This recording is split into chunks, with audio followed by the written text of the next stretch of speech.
자, 김가람의 람바다, 김가람의 바로 다 보이는 법에 대한 이야기를 좀 해보겠습니다. 법무법인 삼덕의 김가람 변호사 함께합니다. 어서 오십시오. 어서 오십시오. 네, 안녕하세요. 한 대학병원에서 편도 수술을 받은 6세 남자아이가 뇌사 상태에 빠지면서 숨지는 일이 발생했습니다. 현재 유족들 이 수술실에 의무적으로 CCTV를 설치해달라 이런 국민청원까지 올렸는데 이 사건의 경위 간단하게 좀 정리해 주실까요? 네, 이제 편도가 과도하게 큰 경우에는 이제 숨길 막아서 이제 수면 중 무호흡 위험도 있고 편도염이 이제 재발하면서 이제 합병증이 많이 발생을 하게 됩니다. 예. 그래서 이제 편도 이런 제거 수술을 많이 하거든요. 특히나 이제 이런 조직이 가장 비대해지는 시기가 만 5세 전후라서 이때 수술을 특히나 많이 한다고 합니다. 네.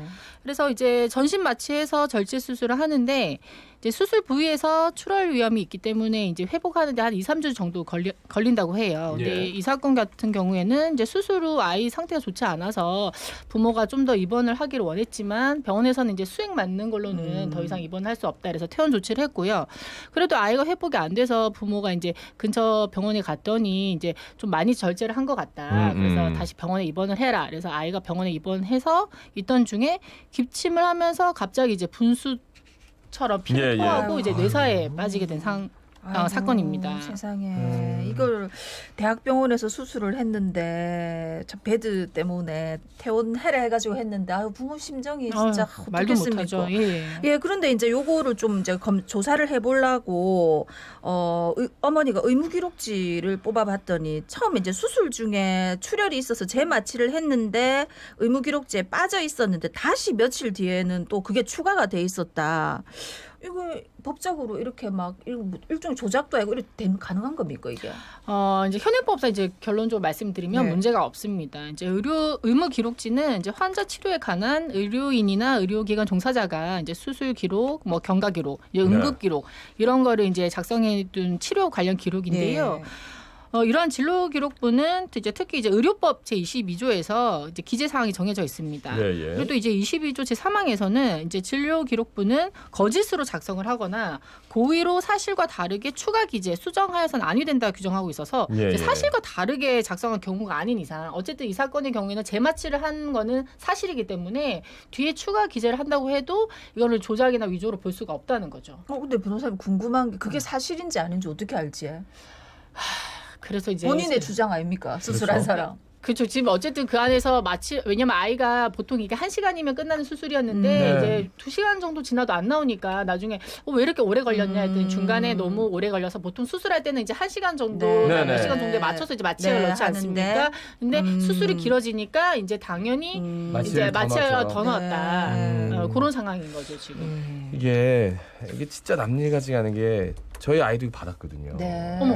근데 생각보다 이게 그렇게 어려운 수술은 아닙니다. 그러니까 쉽게 생각하지. 예. 그런데 이렇게 됐다는 게 너무 안타까운데 그래서 지금 이제 유족이 요구하는 것 중에 하나가 원칙적으로 진료 기록부를 실시간 작성하되 불가피한 경우 24시간 이내에 완료할 수 있게 해달라 뭐 이런 거네요. 네, 그렇습니다. 왜냐하면 이제 진료 기록부 작성하고 관리하고 있는 주체는 병원이기 때문에 이게 언제라도 사후에 수정될 수 있는 위험이 있잖아요. 네네. 왜냐하면 이제 이런 뭐 의료사고 같은 게 뭐 그 수술 당일에 발생하는 게 아니고 뭐 일주일이나 2주일 있다 그런 결과가 나오는 경우가 있기 때문에 네네. 그러니까 딱 24시간, 늦어도 48시간 내에 나중에 사후에 이제 추가적으로 수정할 수 있는 위험성을 아예 원천적으로 봉쇄를 해버리자.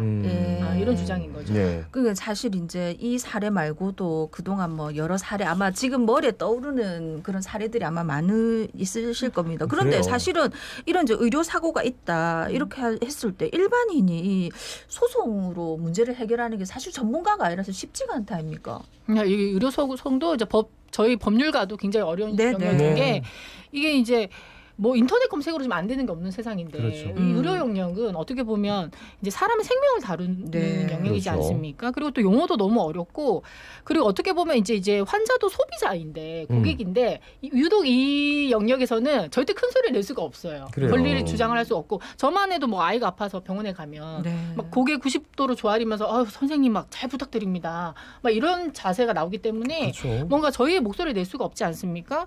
특히 이제 의료사고는 이제 그 피해자가 뭐 중상해, 심하면 이제 사망에 이르는 정도의 피해가 매우 크기 때문에 이게 금전적인 손해를 입은 경우랑 질적으로 차이가 있어요. 그래서 예. 이게 피해자 본인뿐만 아니라 이제 그 가족들까지 굉장히 힘든 시간을 보낼 수밖에 없습니다. 왜냐하면 이제 보통 피해자분들은 뭐 상해나 사망에 이르신 경우에는 남아 있는 가족들이 소송을 진행하기 때문에 가족을 잃은 아픔과 또 소송은 제가 말씀드리지만 짧게는 1년, 길게는 3년씩 걸리니까 그 과정에서 마음은 마음대로 상하고 또 소송이 또 굉장히 어려워요. 왜냐하면 이게 이제 저희도 맡아보면 이제 일반인들이 생각하는 과실이랑 이게 실제 소송에서 그 의사에게 결과에 대한 책임을 묻기 위한 과실과는 좀 차이가 있어요. 네. 예, 예. 왜냐하면 이제 우리가 생각하기에는 어쨌든 의사가 뭔가 이러이러한 잘못을 했으니까 이런 사고가 난 게 아니냐. 딱 이렇게 생각을 하는데 네. 이게 결국 의료 소송에서 그 의사에게 책임을 물을 때는 그럼 그 잘못이 그 결과에 직접적인 영향을 미치는 인과관계가 있느냐. 예, 예. 이 인과관계가 굉장히 중요하기 때문에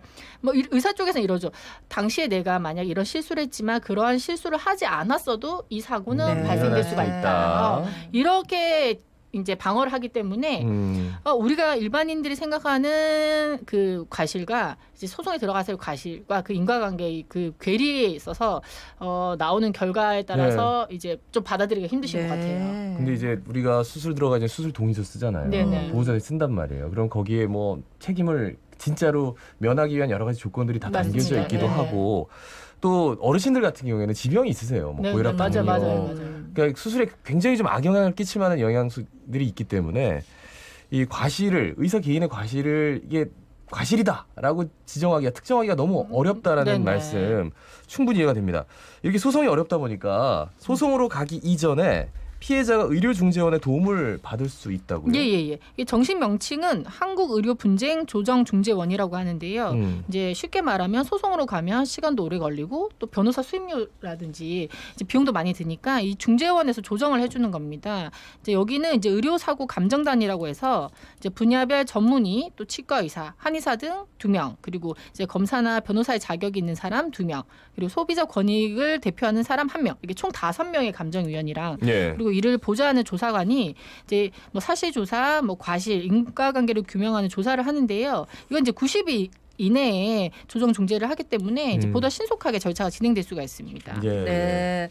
아니 그러니까 우리나라에 이 한국 의료 분쟁 조정 중재원이 하나만 딱 있는 겁니까? 네네. 아이고. 그래갖고 병원 정말 많은데. 이분들이 다 이거를 해결할 수 있을까? 저는 그것도 걱정인데. 아무래도 이제 이런 네네. 풀이 조사위원들이 네. 이제 풀이 있으니까 거기서 네네. 이제 사건마다 네. 이제 위촉이 돼가지고 이제 네. 조사를 진행하는 것이죠. 근데 예. 이제 의료사고 감정단 분들이 대부분 의사세요. 네네. 그러니까 네. 또 그래서 네. 조금 더 뭐 의료 분쟁, 그러니까 조정 중재원이니까 네. 어떤 것을 이제 잘못했다는 거를 일벌백계 하는 쪽보다는 조정이나 중재하는 쪽으로 이게 좀 방침이 많이 이렇게 네. 무게추가 기울어 있지 않나 뭐 이런 생각도 한편으로는 드네요. 아무래도 또 이제 팔이 안으로 굽는다 이런 말이 이제 괜히 네, 나오는 네, 게 네. 아니라 이제 네. 어떻게 보면 이제 일반인들은 의료 쪽에 그런 지식이 전무하기 때문에 그렇죠. 그분들이 하시는 말을 또 전적으로 믿고 신뢰를 할 수밖에 없거든요. 네. 우리가 뭘 알아야 그렇죠. 그것 좀 아닌 것 네. 같습니다 할 수가 있는데 그렇죠. 너무 이쪽으로는 저희가 지식이 없다 보니까 예. 그러면 이제 어쨌든 간에 중재원의 도움을 받으려고 했는데 나는 뭔가 석연치 않다. 이제 소송을 해야 되겠다. 이렇게 했을 때 의료사고 발생했을 때 좀 이렇게 손해배상 책임 물으려면 어떤 증거들 모으는 게 좋을까요? 이게 이제 오늘 주제에서 가장 핵심적인 네. 내용인데요. 네. 이제 의료 소송에서는 증거 확보가 제일 중요합니다. 왜냐하면 이제 소송으로 가면 결국 환자가 다 입증을 해야 돼요. 그렇죠. 이러한 의사가 이렇게 잘못을 했고 이러한 잘못이 이 사망이나 뭐 상해 이른 결과에 직접적 영향이 있다. 이 모든 거를 환자가 다 입증을 해야 되기 때문에 그래서 특히 이제 의료 분쟁 발생 초기에 입수한 증거의 신빙성이 높습니다. 왜냐하면 사실 그 병원에서도 이게 진료 기록부 등을 이제 사회 조작하는 경우도 가끔 있기 때문에 그래서 초기에 이 증거를 입수를 해야지 나중에 의료 분쟁 진행 과정 중에서 이제 뭐 의료인 측에서 제출한 증거가 이게 좀 조작이 됐다, 위조가 됐다 이게 예, 비교를 예. 해볼 수가 있지 않습니까? 네. 그렇기 때문에 이제 사고가 뭔가 발생했다, 뭔가 좀 찝찝하다 이런 생각이 드시면 바로 그 자리에서 의무 기록 사본 일체를 발급 받으셔야 합니다. 네네. 이제 발급 비용은 이제 환자가 부담하고요. 근데 만약에 병원에서 이거 좀 해드리기 어렵다 이러면 처벌이 가능하기 때문에 그 자리에서 즉시 이제 발급 받으셔야 하고요. 그 중요한 거는 이제 물증이나 증인 이런 증거 확보도 매우 중요합니다. 이제 제가 여러 번 말씀드렸지만 말은 공중에 날아가는 거기 때문에 그 말을 한 사람이 나중에 제가 그렇게 말한 걸 맞습니다. 이렇게 시인하면 문제가 없지만 예. 대부분 다 나 그런 말 한 적 그런 말한 적 없다. 없다. 네, 잡아떼기 때문에 네. 그래서 의사한테 설명을 듣는 시간에도 혼자 가지 마시고 반드시 주위에 뭐 의료인이나 예. 좀 친분인 분들을 동행을 해서 같이 진술을 듣고 또 의사에게 동의를 구해서 지금 말씀하신 거 좀 녹음해도 되지 네, 않겠느냐 네. 이래서 녹취도 하시고요. 그리고 또 나중에 되면 기억이 희미해지기 때문에 소송이 제가 이제 1년에서 3년 정도 걸리니까 초기에 육하 원칙에 맞추어서 어떤 일이 있었다 이거를 꼼꼼하게 기록을 하시고 또 나중에 분실 위험도 있을 수 있으니까 네. 예, 예. 촬영 또 뭐 컴퓨터에 저장 이렇게 해서 치밀하게 준비를 해놓으셔야 네. 됩니다. 근데 저는 이제 의사 선생님 입장에서는 이거는 좀 녹취를 하겠습니다 해서 녹음 뭐 해주십시오 이렇게 얘기하면 그 자리에서 굉장히 기분이 안 좋을 것 같아요. 네. 예. 근데 이걸 나중에 혹시라도 소송에 휘말릴지 모르니까 만들어 놓는다. 네네. 야, 이게 참 애매하네요, 진짜. 그런데 그 모양 이제 자체가. 설명을 들을 때 수술하고 나면 이런저런 설명을 할 때 사실은 그런 녹음을 해두는 거는 동의만 해주신다면 네네네. 좀 꼭 필요한 게 아닌가. 그쵸, 말이 그쵸. 바뀔 수 있기 때문에 그래서 이제 우리가 의무기록지나 이런 건 나중에 또 수정도 가능하고 네네. 하니까 저희는 이제 수술실 안에 CCTV를 의무 설치를 하는 게 어떤가 이런 걸 주장을 많이 하시거든요. 이런 거 꼭 필요하다. 수술실 안에서 어떤 일이 벌어지는지 예. 모르니까 네, 맞습니다. 어떻게 생각하십니까? 지금 이제 설치 의무화에 대한 법안은 발의가 되어 있는데 네. 이제 국회에서 이거를 반드시 통과를 시켜 주셔야 되는데 저도 CCTV 설치는 반드시 필요하다고 봅니다. 왜냐하면 지금 저희는 이제 생각지도 못했는데 대리 수술 이런 네, 노래도 네. 진짜 많지 맞아요. 않습니까? 예. 그리고 예. 앉아서 그 안에서 피해자분이나 이제 환자분들은 마취를 된 상태이기 때문에 뭐 전혀 인식을 할 수가 없지 네. 않습니까? 그래서 이제 보관 기간이나 뭐 열람을 제한하는 방법을 얼마든지 이거는 조정할 수가 있기 때문에 네. 저는 이제 CCTV는 반드시 설치되어야 된다고 봅니다. 예. 네. 지금 CCTV 설치 의무화 법안이 발의가 되어 있는데 예, 네, 네. 과연 국회에서 이게 뭐 어떻게 통과가 될지 한번 지켜보겠습니다. 그리고 또 유족이 요구하는 것 중에 하나가 의료사고 소송 중인 의료인의 의료업에 그러니까 종사할 수 없도록 해달라. 그러니까 지금 소송 중이면 네네. 하는 의료법 개정인데 현행법상에는 의료사고 소송 중이더라도 환자를 진료하는 데는 문제가 없다고요? 예, 없습니다. 지금 현행법상으로는 소송 중인 의료인의 진료를 배제하는 규정은 없습니다. 근데 이건 좀 생각을 해봐야 되는 문제인 게 이제 의료사고도 케이스 바이 케이스이기 때문에 네네. 어떻게 보면 이제 의사가 너무 뭐 대리수술 이런 거는 너무나 악질적인 것이고 네. 그 외에도 이제 발생할 수 있는 이제 왜냐하면 의사도 신이 아니기 때문에 이런 모든 경우에까지 이제 의료 소소가 발생했다는 것 자체만으로 의료인을 배제하기에는 그 분도 이제 생계로서 의료업에 종사를 하고 있는 거기 때문에 예. 이제 그런 경우는 이제 구체적으로 좀 나눠서 판단을 해야 될 네. 거라고 보여집니다. 예. 참 의료 사고 이게 네. 정말 사람의 생명을 다루는 일이기 때문에 그만큼 이제 굉장히 경이로운 곳이고 소중한 곳이고 그리고 많은 분들이 경외심을 갖고 있습니다. 근데 이제 사고가 나면 이제 그 다음부터가 정말 참 밝기가 쉽지 않구나. 오늘 말씀 맞습니다. 들으니까 그런 생각이 드네요. 아유, 그래 정말 없어야 되는데. 그죠? 그러니까요. 여기까지 듣겠습니다. 말씀 잘 들었습니다. 고맙습니다. 네, 지금까지 법무법인 삼덕의 김가람 변호사였습니다.